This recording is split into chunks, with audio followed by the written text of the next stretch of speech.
Well, good afternoon, everyone. Thank you for joining us this afternoon for our legislative wrap-up. We normally obviously have this event in person, but due to the current conditions, we thought we can do it virtually, and this will work out great.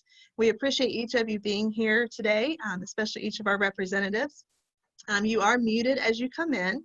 If you have any questions or comments during the presentation, please type those into the chat, and then we'll go back and answer all of those at the end. And if we have time, we'll leave some time for live Q&A if you have those. But again, you can use that chat option.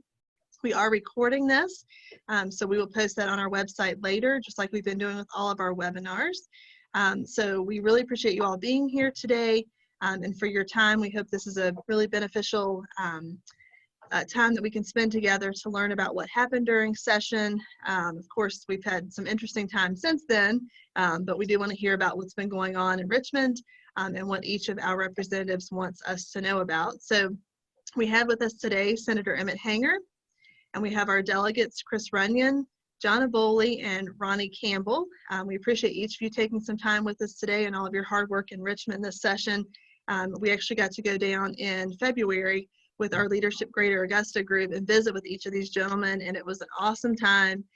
They had a great time being down there and learning what each of our representatives does for us in Richmond every day. It's quite an eye-opening experience for some of them who hadn't been there, so we really appreciated that time. So we're going to go ahead and let Senator Hanger start.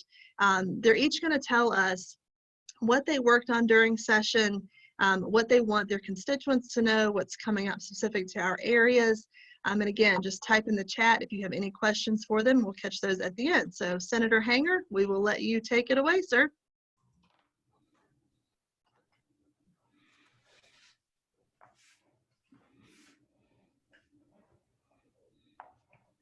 Oh, looks like he's having some audio.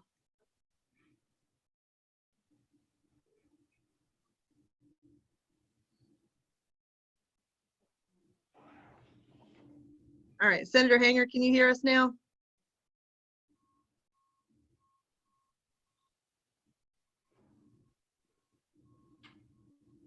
Oh, I think we lost him. The lovely internet, you all. All right, well, how about Delegate Campbell? Would you like to begin? Are you ready to start? I guess. Am I here? You're here. Take it away.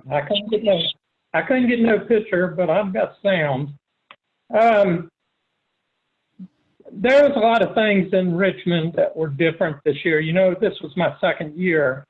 The first year that I was down there, we basically proceeded through with trying to pass things that were beneficial to our citizens and to our businesses, is the way I saw it.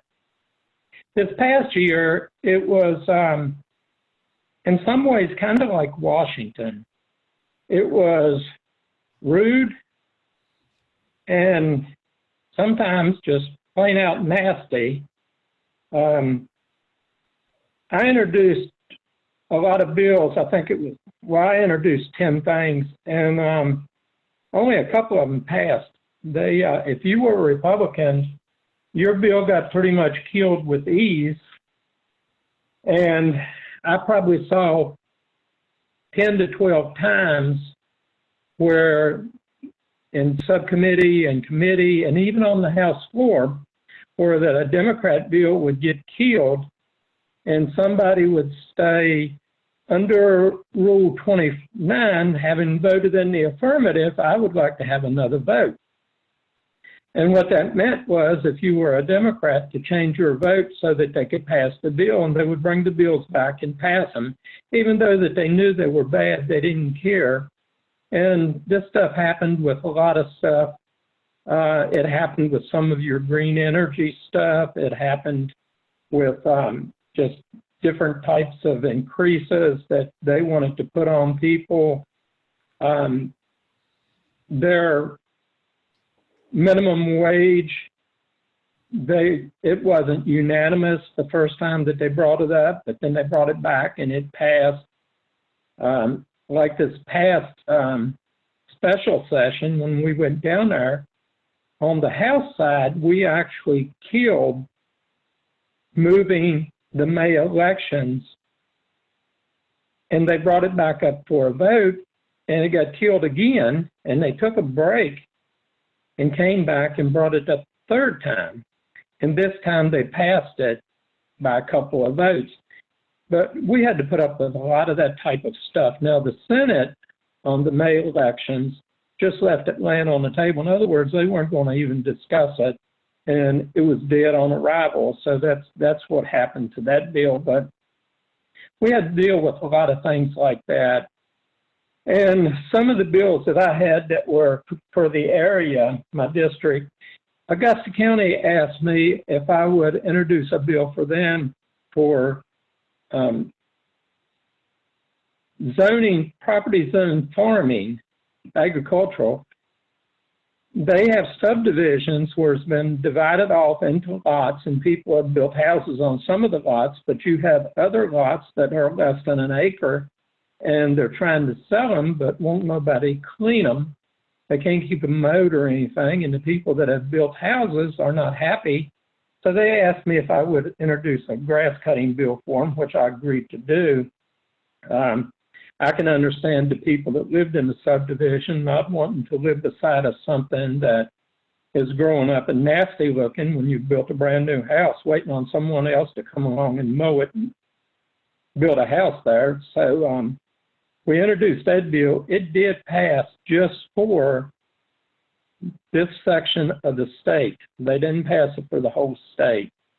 Rockbridge County wanted to declare Goshen Pass a scenic river, and I introduced that for them, and it also passed. Now, a couple of things that I introduced and that came out of Rockbridge. The first one was some changes to DEQ dealing with wind turbines and solar farms and stuff of that nature. If you're going to build wind turbines, all you got to do is make an application to DEQ, and the application is your permit. And if somebody wants to contest it, like citizens in Rockbridge went to Botetourt to contest the wind turbine farm that was being built less than 2 miles from the county line, which Rockbridge is going to see all of it. Botetourt's not going to see hardly any. You go to that meeting, for the public meeting, it's conducted by the contractor. And I introduced a bill to try to change this a little bit. It didn't last long at all. It got killed in subcommittee.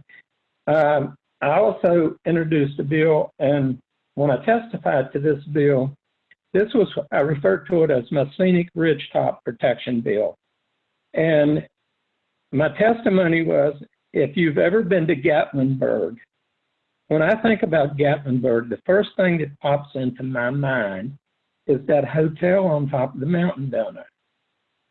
And when I would say that in committees, the committee people would look around and they were nodding their heads. They knew exactly what I was talking about.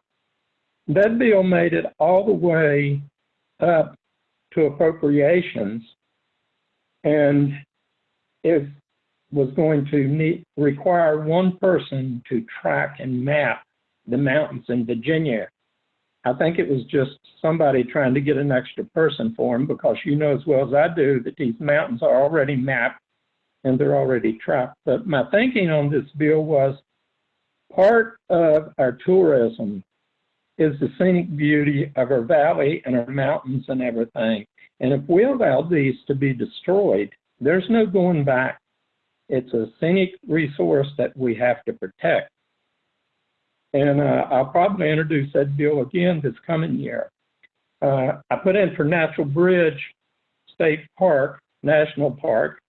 They have 5 people that run that park year-round, 364 days a year. And I put in for 5 positions for them. Those 5 positions were approved, but now they're tied up in all the budget cuts and everything because of the pandemic, so it's hard to tell what will happen with that.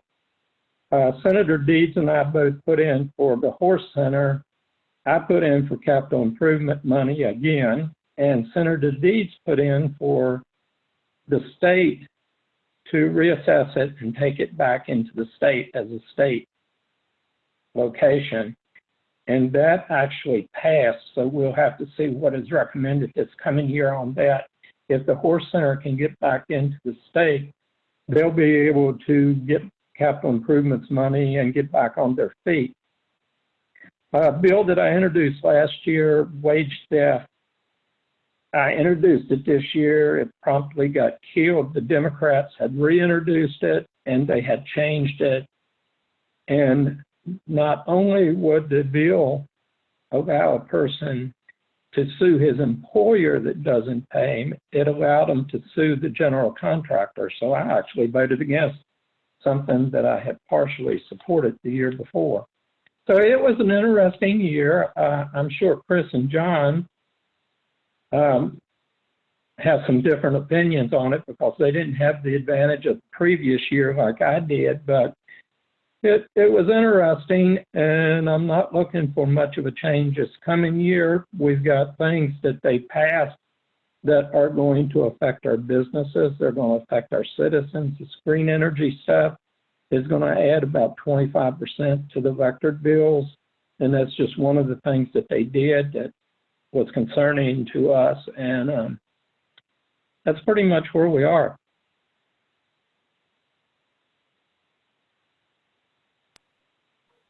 Thank you very much for that update and all your hard work this year. I know there was a lot going on. You're a busy man. We appreciate your updates for us. All right, let's see. Did we get Senator Hanger? Did you get your audio? I know you were having some internet issues maybe. Do we have you with us now? Oh. I've got the audio on my phone. For some reason, the audio wouldn't come on the computer, but I'm here. That's all right. Thank you. We'll let you go ahead and give your update, please. Okay. Well, I wasn't able to monitor what was said before, so if I'm duplicating things, just let me know and I'll move on to something else. Basically, it was a very busy session. A little bit different for me as we began the budget process last fall. I still had responsibilities for chairing the Senate Finance Committee, but with the elections, with the Democrats taking charge, then I was then not in charge of the budget, although it was my responsibility to introduce the governor's budget last fall, and I spent a lot of my time working on that. We were finishing up, of course, what we call the caboose bill, the biennial budget that runs through June 30th of this year, which began in 2018. And that budget was in very good shape. In fact, our revenue was running ahead of schedule, and things were looking pretty good, obviously, until our situation with the virus came along. And now the budget itself is just in a big state of uncertainty. There are a lot of good things that were built into the budget, but we're going to have to go back once the dust settles on this situation to see where our revenues are going to be and rework the budget to get it in line with our revenue projections. We're not like the federal government. We have to balance the budget. We are, of course, the beneficiary of a significant amount of money that's coming from the CARE Act, which, I guess you can question the wisdom of Congress and the administration of the way they've handled that with spending a lot of money, which somebody's going to have to repay at some point in time. But we have already received into the state treasury over $3 billion that has been passed on to us with initially very little guidelines as far as how that money was to be spent. So we'll be working on that. The guidelines are coming forward now. The administration, of course, we're in a situation where there's an emergency declaration, and the governor is basically working himself without a lot of input from legislators, at least not directly, through our staff, and I think we work with the Senate staff to get briefings on what's going on. But we really do need to re-engage. For 2 weeks ago for the reconvene session, that went reasonably well, but we really are going to have to get down there, or at least electronically weigh in and make decisions on how our budget will be addressed. The session itself was a productive session for me. I had quite a number of bills that I introduced that were some of relative significant impact moving forward for counties. I've been working on it for a number of years. Cities and towns have a lot of taxing authorities that counties do not have. I carried legislation this year which passed, which will essentially allow counties to have the same taxing authorities as cities and towns. And that means a tobacco tax, lodging, meals tax, a wide range of taxes, that they'll have the same authorities as the cities and towns. For me, this is important, particularly for rural Virginia, because counties, because of their limitation on taxing authorities, have had to overly rely, I think, on real estate levies. And so this will give the local governments in the counties throughout the state a little more flexibility with managing the budget and trying to be fair with the revenue. I had a number of bills in the area of mental health. I would note that our program for community-based services, STEP Virginia, is going well, and we included money to move forward with that program. But obviously, some of that is being put on hold now with a lot of other things while we determine what we can afford to do and what we can't afford to do. But the community service boards throughout the state have been working diligently to implement those services, and we still have a lot of work to do in the area of mental health. As it relates here locally, Western, we had allocated funding capital in our capital budget a couple years ago to put 50 couple additional beds over there. That was delayed, but that project is moving forward now. So at some point in the not too distant future, we'll be opening up some additional beds at Western. I'm an advocate for keeping or limiting rather the number of state beds, relying on private hospitals more and community-based services to provide the services. We have some challenges, I would say, in the area of mental health. Telemental health is something I've worked on, and again this year, and that actually is paying big dividends.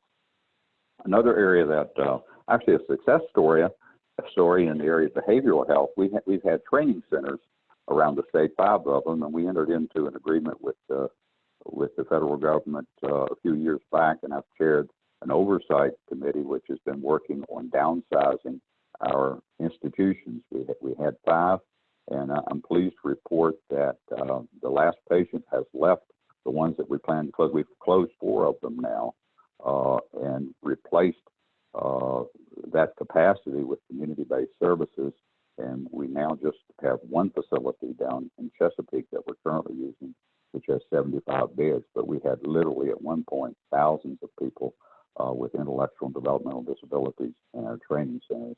And now we have a leaner, meaner system with community-based services in place, which makes it much better for the individuals there. One of the successes that I had this past session, the administration was working on our 2025 goals for cleaning up the Chesapeake Bay. And I've done quite a bit of work with the Chesapeake Bay. In fact, I've chaired the Chesapeake Bay Commission, which is a trilateral commission with Pennsylvania and Maryland, as well as Virginia, a couple times, and still remain active with that. But the administration was pushing a proposal, which I thought was a little bit aggressive, which was going to require a specific timeline for fencing all of the livestock out of the streams. And it seemed to be a bit punitive in nature, and we were able to rework that bill in the Agriculture Committee. And what we ended up with was something that will help farmers over the next several years in a meaningful way, rather than something that would be regulatory and punitive in nature. One of the things that I'm pleased to have worked on, but going back to 2016 with the reserve fund, I had proposed at one point legislatively to create a reserve fund in addition to our rainy day fund. And we're fortunate right now in the circumstance that we have that we had actually accumulated what was approaching $2 billion between our rainy day and our reserve fund. So, that is a buffer for us. It's going to be interesting to see, and it's probably going to be very challenging to meet the needs of the Commonwealth over the next several months and couple of years. But at least we've had that buffer in place with a couple $2 billion that we'll have access to that has been reserved. One of the success stories that I would like to mention that we continue to work on this session, and it's playing a vital role with our healthcare delivery system right now when we're in this tough circumstance, is Medicaid expansion. It was very controversial, but we went through a process of basically streamlining, reforming our Medicaid delivery system, and the deal with the federal government, of course, because they were paying 90%, and the hospital stepped up and paid the state share, have been paying the state share. So we've now enrolled over 410,000 people statewide in that program, and it's saving us a significant amount of money, as well as providing more timely service to all the individuals that are in the lower income levels. Of note here, just in Stanton, Augusta, and Waynesboro, we've enrolled already about 7,500 individuals, and many of those have been treated for a variety of illnesses, and so that is a good thing. I probably should stop at that rather than getting into a lot of the legislation that I worked on. I can come back to that, but people may have questions. I'd like to hear from the participants on the call to see what they have on their mind. That's wonderful. So we did have one question about the $3 billion in federal money that Virginia has received, wanting to know what the process is for determining the allocation of that. Well, there are several revenue streams, and some of the businesses already have, I think, are aware of some of the money that's flowing for grants and loans to support small business.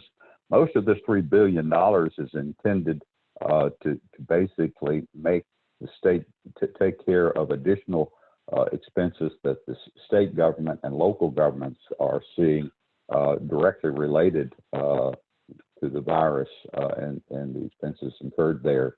The administration is looking right now at a process for passing that money out, if you will. And, you know, I don't exactly agree with the way they are intending to, and hopefully they will change. But what they had proposed this past week was to send the money out. They send about 50% of that money out statewide on a per capita basis to all the localities, to the local governments. Now, I guess the control of that, or the factors, the guidelines are not clear yet, but it is pretty well stated now that those are not to supplant the revenues that have been lost because of the slowdown in the economy. So it's a little bit uncertain right now, but there is, and it was interesting. The money showed up in the state treasury about 2.5 weeks ago. About $1.6 billion showed up with just ended up in the bank account, in the state bank account, with no notice that it was coming and no directions on what to do with it. And then a couple weeks later, another $1.5 billion showed up.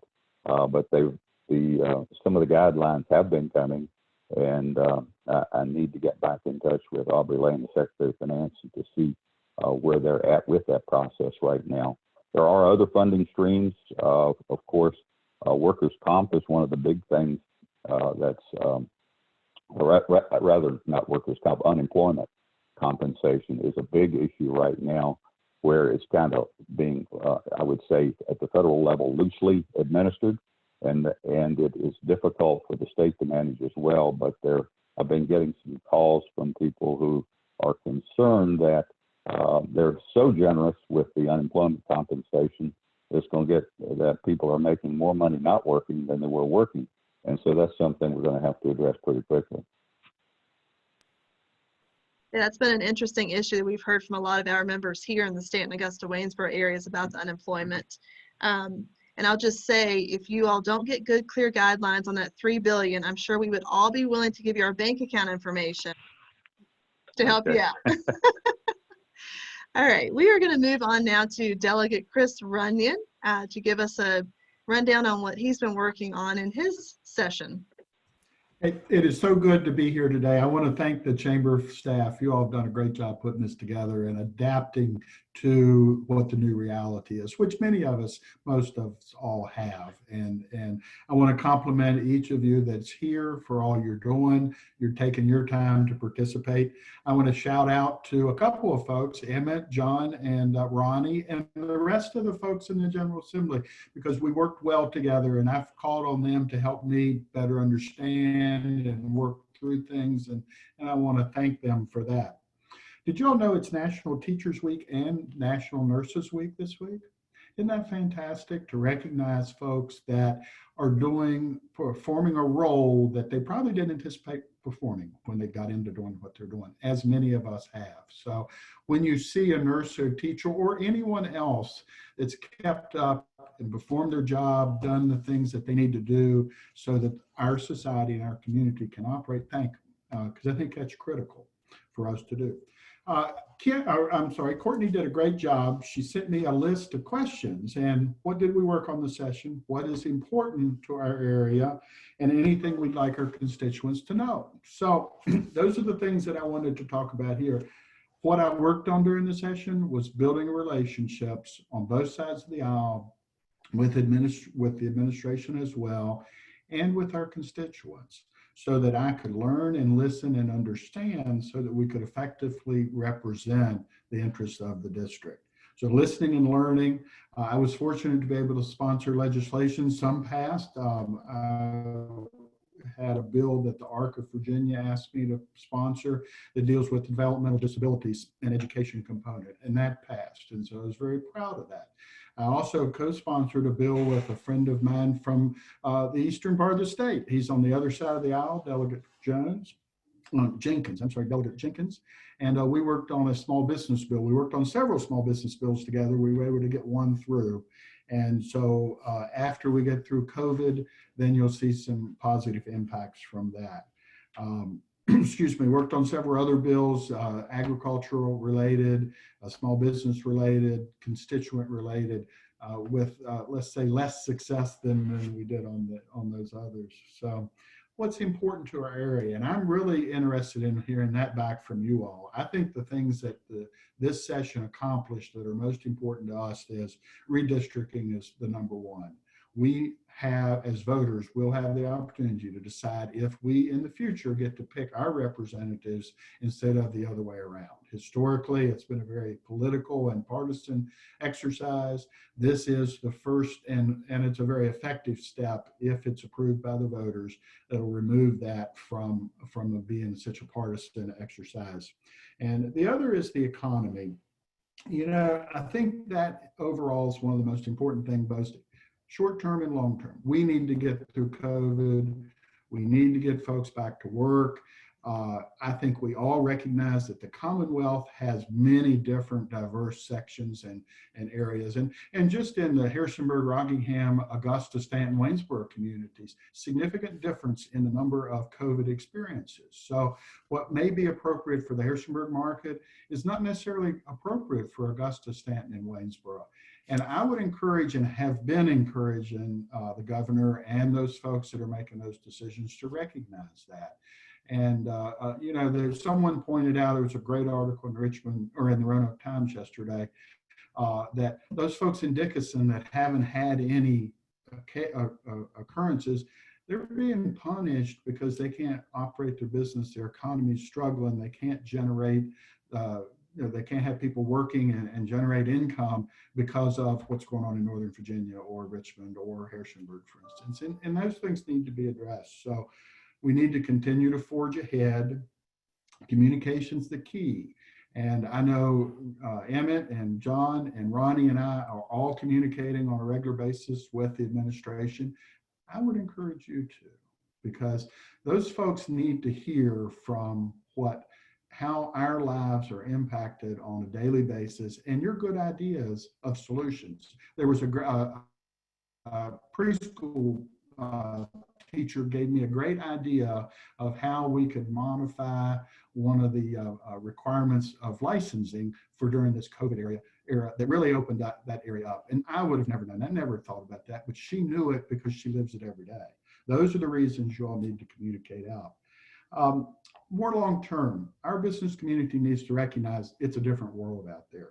It is a new Commonwealth given the laws that have been passed and the regulations that have been passed and the expansion. I think we added 5 new assistant attorneys to the state attorney general's office. And those folks are not going to be sitting around with nothing to do. They're going to be looking for violations of various new legislation and new regulations that have been passed. And it's going to make it more expensive for businesses to do their business. It's going to become more expensive to hire people, to employ people, and to run our businesses. And so we need to understand that. And as the business community needs to plan for that, we need to be prepared for that, and we need to adjust for that. I had a comment the other day. Someone asked, there are a number of these legislations, you know, it's relating to public projects where it requires basically union participation. It's going to raise the cost. From my perspective, it makes the projects more expensive. Those things were delayed for a few months because of the economic situation we're in. Well, the person asked me, said, well, you know, if it's a bad deal for Virginia now, how come it's going to be a good deal in 4 months or 6 months forward? And I think that's a great question.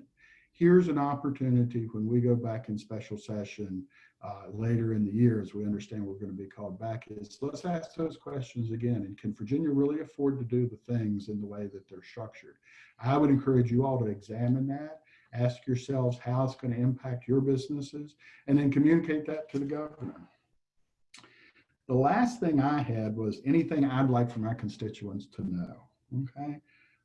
I want you to know that my goal is to learn, to listen, to engage, and to effectively represent you. Know that I'm available. It's more difficult now because, you know, it used to be we'd see each other at our club meetings, we'd see each other at chamber events, we'd see each other in the grocery store and the restaurants. Well, those things aren't happening now, but we're seeing each other on Zoom. So I would encourage you, if you have an organization, whether it's a Rotary Club, a Ruritan Club, a business association, reach out to me. We're happy to participate in Zoom meetings with groups of folks like that. Phone call, email, text.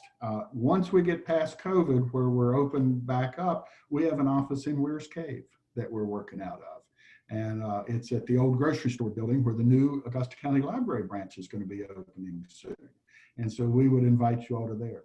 The last thing I'd like to say is we need to do a special shout out. We have a newlywed on the line, I believe, and Morgan Slavin, and I don't remember Morgan's new name, but it's listed there. But I just wanted to shout Morgan out. I've enjoyed your Facebook postings, and congratulations, and look forward to continue to work with you. So y'all take care. Thank you. Wonderful. Thank you so much, Delegate Runyon. And I appreciate the comment about communication, because we have certainly been in a lot of communication with our local legislators, Senator Hanger's office, as well as the governor's office through the chamber and the Virginia chambers. That's been really, really beneficial for sure. And they are definitely listening to us. So next up, we have Delegate John Avoli. Courtney, thank you to the chamber and for a job well done to get everyone here together. And hello to my colleagues, Senator Hanger and Campbell, up in my friend in Rockbridge, and Delegate Runyon. So pleasure to see you all again. Haven't seen you in a while. We've talked, but face to face. Hi, everybody. You know, going last, I'm not going to reiterate a lot of things. I'm going to be pretty point and to the target here of what my priorities were. But before I begin, I just want to say what an honor it was to serve in the House of Delegates for the 401st year of this General Assembly. It was quite awesome to sit in that chamber and just look at the statues and photographs around you. So it for the first couple of days down, you're kind of in awe, and then it kind of hits you. Now we get down to work. Where am I and what have we done? I was very pleased to have been appointed to 2 committees that I really requested. One was the Education Committee, and the other one was the Health, Welfare, and Institution Committees. Boy, were they active, extremely, extremely active. So what did I support? My priorities for the session were transportation, and I think we're very successful in that, the ID1 corridor, as well as maintenance and existing roads and byways that we have here in the 20th district. I'm pro-life, and I did vote against opportunities here for bills towards abortion. I respect everyone's opinion, but that is an opinion, a personal thing of mine for my upbringing, that every life is valuable. Also supported the redistricting amendment. I think it's vital. When I ran for office and I campaigned, I did sign on to the redistricting amendment, and luckily at the wee hours of the morning one evening, or one early part of the morning, and maybe at 1 o'clock in the morning, the amendment did pass after a lot of barter back and forth. Two big initiatives for me were, number one, coming from my background as an educator, I was an avid supporter of K-1, K-12 education, and probably the biggest impact that has been to public education was passed this year. And I was very, very supportive of that, having been on the Education Committee. And also I supported the Second Amendment. I think it is vitally important to give people the right to bear arms. A couple of other things that were important also, just to recap some of the things that I was part of. Education, $1.4 billion in a biennium increase, $150 million of that going to the at-risk students. And early childhood education. Having been a high school principal for years, I can tell you prevention is the key to success. Anything we do with students as well as parents. Once I got, and I said many times, but even in the Education Committee, once you get these kids in high school that have not had the early intervention, they're Band-Aids, and the ultimate consequences are not very good for a lot of these kids. So to begin with prevention, to begin at an early child and deal with the parents, et cetera, is very, very important. Also, I'm very, very pleased, again, having been an educator, an additional $46 million for additional school counselors, which will, again, aid and assist our local schools. And about $530 million of lottery money coming from local government is very important, that will go towards the maintenance and renovation of existing buildings. I also supported the equal taxation bill, as Senator Hanger did. Having been in local government for 16 years, I think it is the prime opportunity to give the counties equal taxing opportunities. And some of the opposition to that, we maybe went back and forth on it, but again, I respect others' opinions. The members of the Board of Supervisors are elected officials. They're smart, they're intelligent, and if they make these decisions that local citizens don't like, vote them out of office. It's very, very simple. For us in Richmond, for me especially, to say to them, no, you can't do this, I just didn't agree with it. I also voted for the state budget that passed. In the House, it passed 66 to 24, and in the Senate, it passed 27 to 11. No budget is perfect, folks. I know. I worked at local government. I did 16 budgets for the city of Stanton. I voted for the budget because the budget had more good things than bad things in it. Nothing is perfect, as I said again. In the recap, so who were the winners? Number one, K through 12 education was definitely a winner, which I'm very pleased to announce that, and also been a part of it. Our first responders, going from state police to fire rescue, big, big winners again. Broadband in our area, which is vital to my district, was also a winner. 81 in transportation were winners.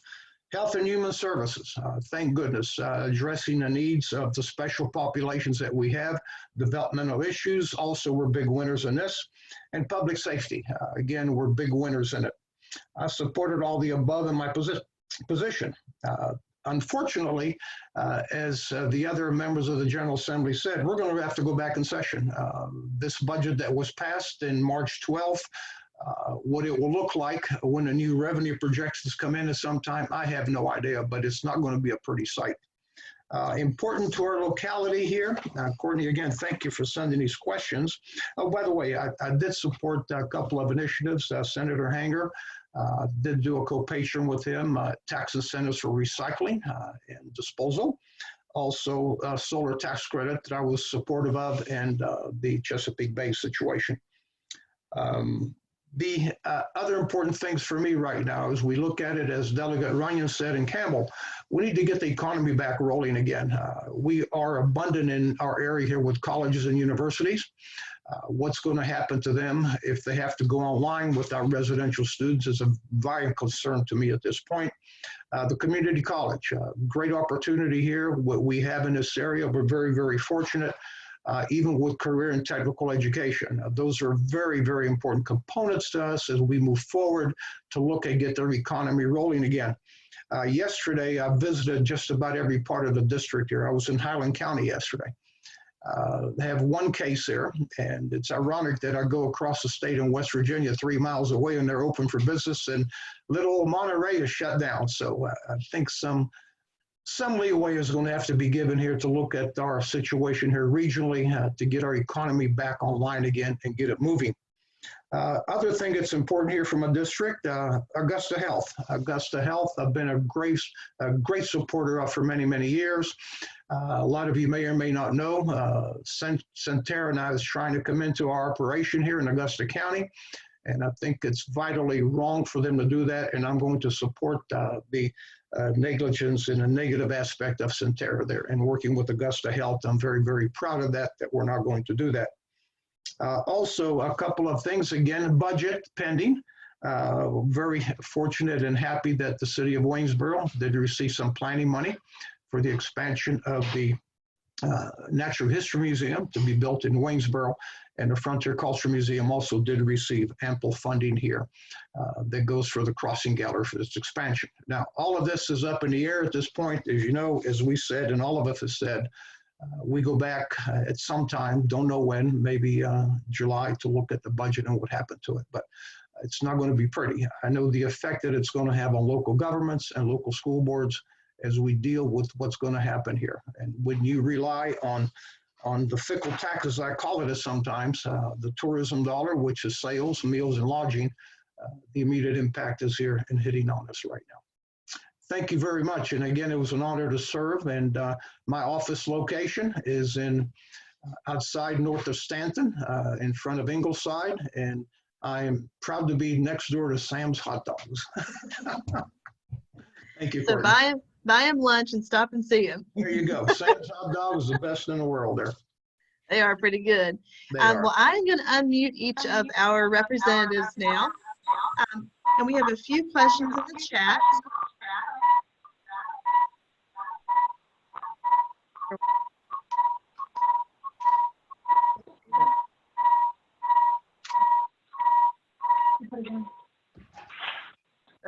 Okay. All right, so we have a few questions here. Sorry for that feedback. And then I've unmuted all 4 of the representatives, so whichever one of you wants to take the question. The first question is, with Medicaid expansion, are the hospitals going to be able to continue to cover the state share of expansion? And will the federal government continue to pay 90% given the COVID-19 pandemic?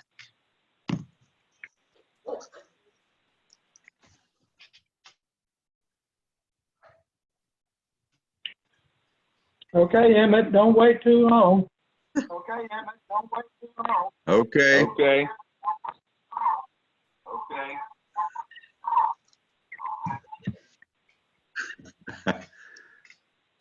Am I on there now? You are on. Take Okay. it away. The hospitals, of course, are in a tough spot right now because with the quarantine and with the lack of ability to do a lot of the work that they typically do, their cash flows are suffering. So we're going to have to look at that. They're in a tight spot.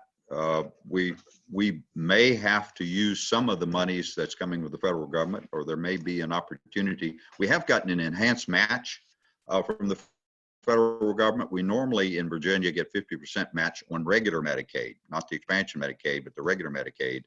That was increased to about 57%. And that may not seem like much, but that amounts to about $300 million, just that extra percent there. So when we go back, we're going to have to be looking at the situation the hospitals are in and make sure that we're not putting too much of a pinch on them.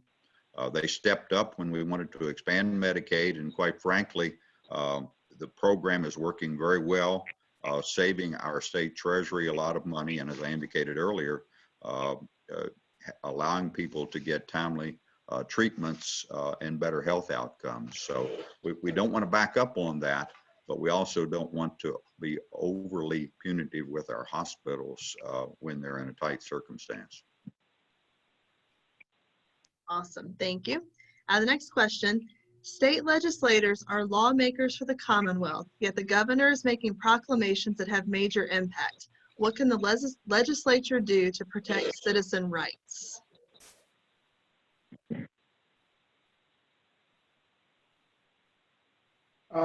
This is Chris. I'll offer a couple of comments. The historic legislation, as I understand, the governor of Virginia has a fairly extensive ability under the emergency orders. And I think he has about a year's worth of power based on how it's structured, or a session's worth. And so I saw something recently that said the governor's emergency powers will stop at the end of this current fiscal year. However, the next day, then he can reinstitute those. And so I think that points out that when we come back into session, that's a conversation that we need to have. During the discussions of the budget, there was a number of items that the governor requested that he didn't get approved. And that was a bipartisan turn down, one of which would have allowed him to decide what activities money was going to be spent on or not spent on. And he had carte blanche on that. So that's not a good separation of powers and how we really want the Commonwealth to run. So it's a great question. And one of the nice things about a 400 years worth of democracy is that we've got a lot of history behind us. We've got a lot of tradition, and we have a lot of smart people that will address those type issues. So I think that will be on one of the top of the list items as we move forward. Courtney, John Avoli here. Yeah. The governorship in Virginia may be one term, but the governor of Virginia is very, very powerful. Executive orders galore. You can understand where we are. So legislatively, I think when we go back into session, we can deal with a lot of these things, but I think we all need to understand the importance of elections, that the governorship in Virginia, the Commonwealth, is a very, very powerful position.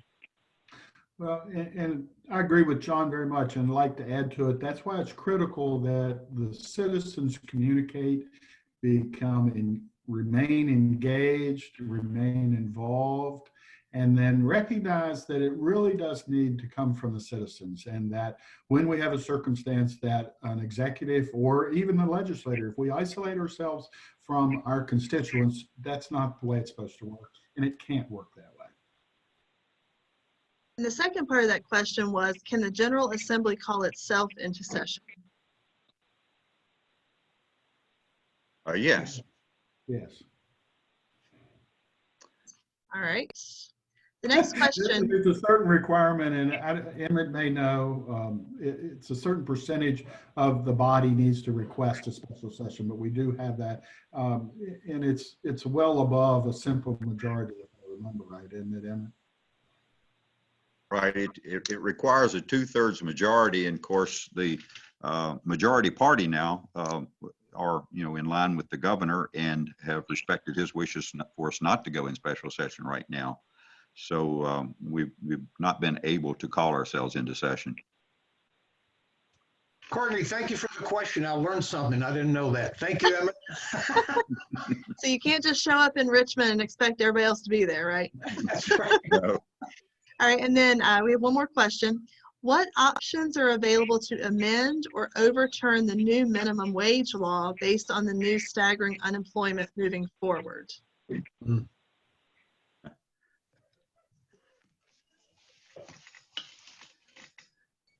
I'll try this. I haven't said anything about anything. This coming year, we can try to introduce something legislatively to do it. It's going to fail. It's going to fail in the House.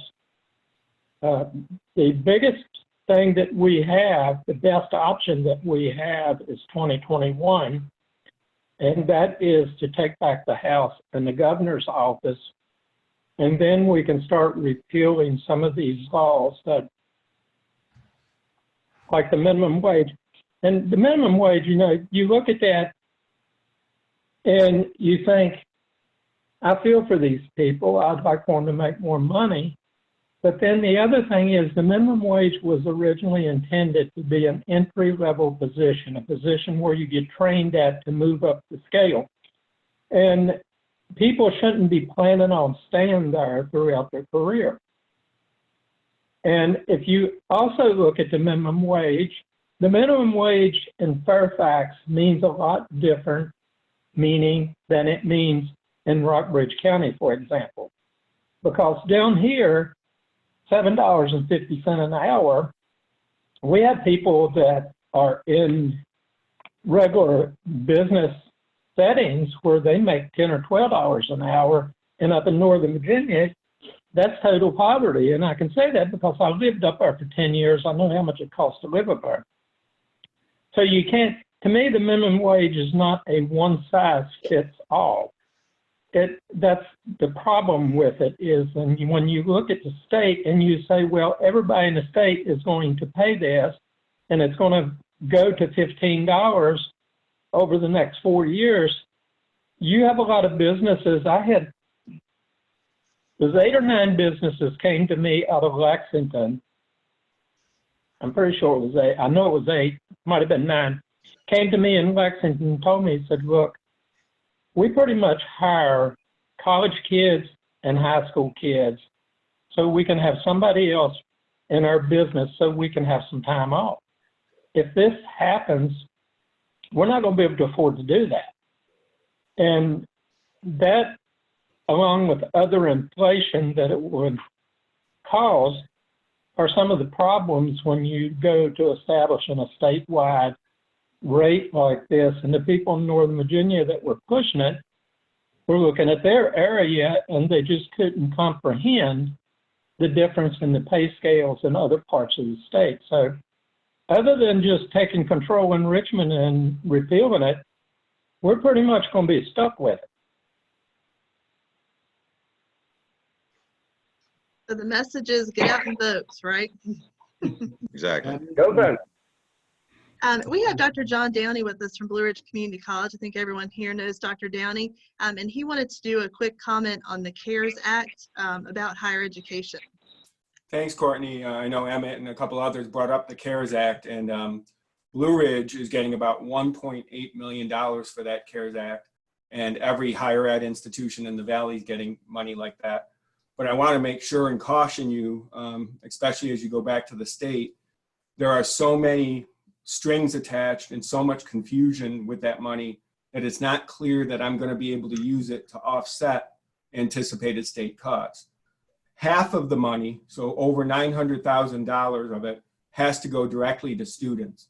So we're in the process now of distributing all that money to students, primarily students who have applied through FAFSA for financial aid. So if students didn't apply for financial aid, then they're not eligible to receive this funding. The other half, so about $900,000, should come to Blue Ridge for institutional use, but it's supposed to be designed to offset things that happened that cost us money to move to online instruction. So again, I'm not sure that it's going to be able to help us offset state cuts. If it does, I'll certainly communicate that to you guys as soon as I know that. But I just want to caution you there that it's a lot of money and we're very grateful for it, but I'm not sure exactly how it's going to be able to be used with the kind of guidance we're getting so far from the Department of Ed. I've communicated that concern to Senator Warner's office and Senator Kane's office, and they're trying to help us, but it's just very confusing, the guidance we're getting, and somewhat contradictory. Again, we're grateful for the funds, but I just want to caution you, it might not be that it could offset whatever cuts we get from the state. So make you aware of that. Very good. Thank you for that update, Dr. Downey. I don't see any other questions, and we are approaching the 1 o'clock hour. So I want to thank everybody for being here, especially Senator Hanger and Delegates Campbell, Runyon, and Evoli. We really appreciate your time. We appreciate your hard work for us. I know we get to talk to you all a lot, and meet with you in person quite often, and we appreciate it very much. Thanks to all of y'all for being on here today. Again, this is recorded, so we'll have it up on our website probably later today if you wanted to review it again or share it with anybody that missed it. We appreciate your time. We thank all of you very much, and great afternoon. Thank you very much. Thank you. Great job, all. Thank y'all. Safe.